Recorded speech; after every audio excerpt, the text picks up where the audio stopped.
आजकल हो गए हैं स्टार टीचर्स, यूट्यूब वाले स्टार टीचर्स, जिनको कुछ जानना ना कौड़ी, कभी ब्लैक बोर्ड लेकर कुछ एक्सप्लेनर बनाते हैं, खाली व्यूज बटोरते हैं, उटपटांग ग्रैब्स लिखते हैं और उसके बाद से अपने आप को इतना महारथी समझने लगते हैं कि कुछ लोग उनको फॉलो करने लगते हैं उनके तमाशे की वजह से, और फिर वो जाकर जहां पर जो आता है वो बोलते हैं और उसके दम पर फिर वो पैसे वसूलते हैं, छात्रों से वसूलते हैं। ये सबसे बड़ी चिंता की बात है। ये जो एक्सप्लेनर बनाने वाले यूट्यूबर्स हैं और जो शिक्षक हैं, उनमें फर्क है।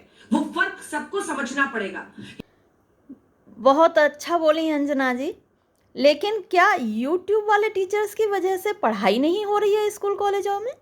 अरे ये तो यूट्यूब वाले टीचर्स ही हैं जो बिना कोई फीस लिए, बिना किसी शोषण के दूर दराज बैठे बच्चों तक ज्ञान पहुंचा रहे हैं, ज्ञान का प्रकाश पहुंचा रहे हैं।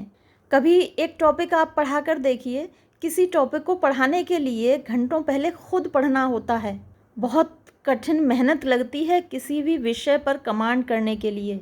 एक बार को क्लास में पढ़ाते वक्त गलती करने की गुंजाइश हो जाती है, लेकिन यूट्यूब पर जब वीडियो अपलोड करते हैं ना, गलती की गुंजाइश नहीं रहने देते। बहुत कड़ी मेहनत करते हैं, अपने सब्जेक्ट को, अपने टॉपिक को थॉरोली पढ़ते हैं, उसके बाद वीडियो बनाते हैं।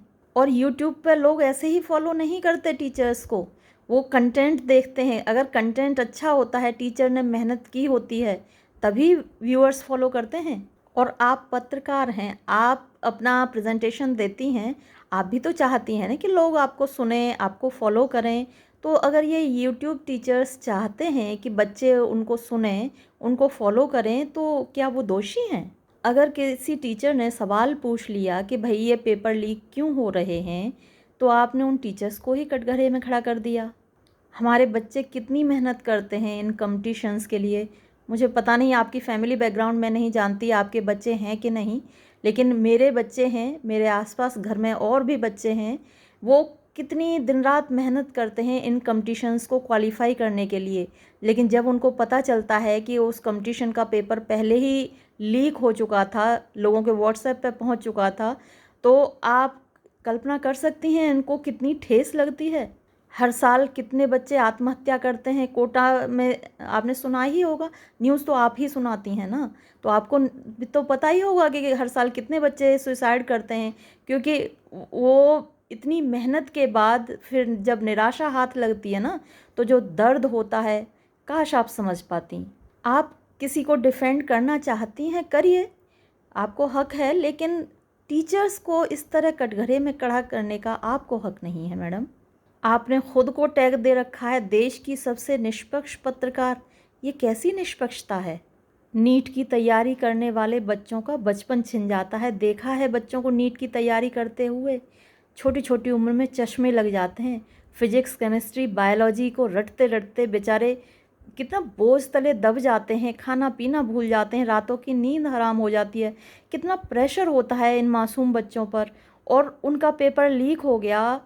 और भी कितने पेपर्स लीक हुए हैं, लेखपाल का पेपर लीक हुआ, बहुत सारे पेपर लीक हुए हैं। तो उन पर अगर टीचर सवाल पूछ रहे हैं सरकार से, तो आपको क्यों बुरा लग रहा है? शिक्षकों का तो काम ही है सही रास्ता दिखाना। तो यदि वो सरकारी तंत्र में बैठे हुए लोगों को भी रास्ता दिखाना चाहते हैं, तो मैडम बुरा मत मानिए।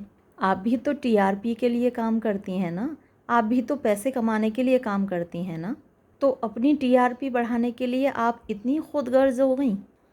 गलती तो आपने की है मैडम। हो सके तो आप एक और वीडियो अपलोड कीजिए और उसमें शिक्षकों से माफ़ी मांग लीजिए। मुझे पर्सनली तो ज़्यादा बुरा नहीं लगा, क्योंकि मैं कोई बहुत बड़ी स्टार टीचर नहीं हूँ।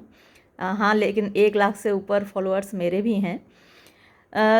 बाकी टीचर्स को ज़्यादा बुरा लगा है तो एक बार उनसे माफ़ी मांग लीजिए। अपनी गलती मान लेने में कोई बुराई नहीं है। आप छोटी नहीं हो जाएंगी, आप फिर भी इतनी ही बड़ी एंकर रहेंगी। एक शिक्षिका होने के नाते ये मेरी आपको सलाह है। धन्यवाद।